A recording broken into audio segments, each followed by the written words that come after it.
Hello everyone, and welcome back to On Air with Ben Marco. This week, I've got an exciting game to review, World of Tanks, a game I have played for quite some time and am finally getting around to reviewing. It's a large, multiplayer-based game with two teams of 15 tanks pitted against each other. So let's go. First off, something I really like is that there are very, very few fake tanks, and those are usually just there to take up space when it comes to unlocking things.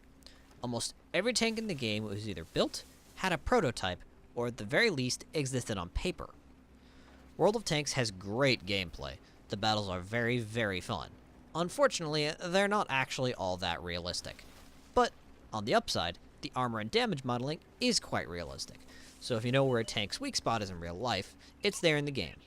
For example, the lower armor plate on most German tanks is pretty thin, and is in direct line with the engine. So one good shot can immobilize the tank, leaving it a sitting duck if you know where to aim.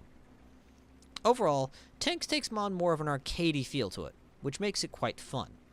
But you better watch out while having your fun, because you also have to be strategic. You need to work with the rest of your team, or you're going to get shredded. Yes, like you went through some horribly oversized shredding machine. Ouch.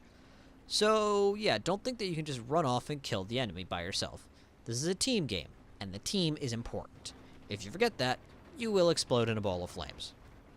Tanks has a bunch of different tank types to play with.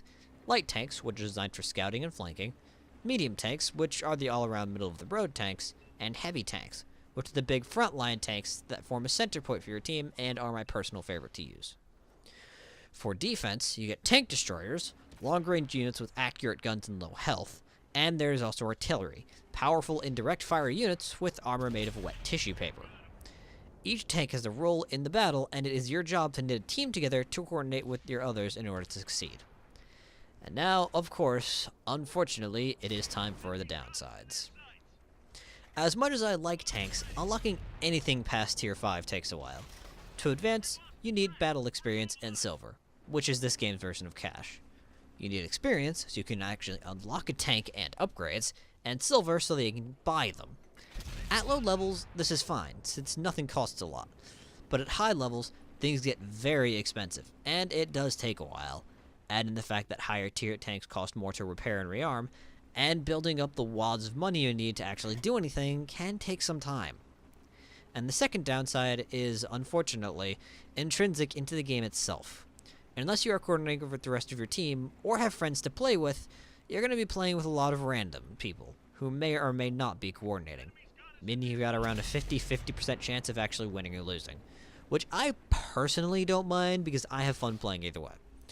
But if you're unlucky, you'll be playing with a bunch of yahoos or noobs, which can be a pain. Since competitive players might get annoyed, I'm just throwing this out here as a warning to everyone. Overall, I quite like Tanks. It's fun, impressive, and most importantly, it's free. Tanks is available and easily downloaded for the computer, PS4, and Xbox. Unfortunately, as of right now, it's not available for the Wii U. Anyway, thanks for listening, everyone. If you have any comments or thoughts, just email me at bengamer24@gmail.com. Thanks for listening, you all, and see you all next time.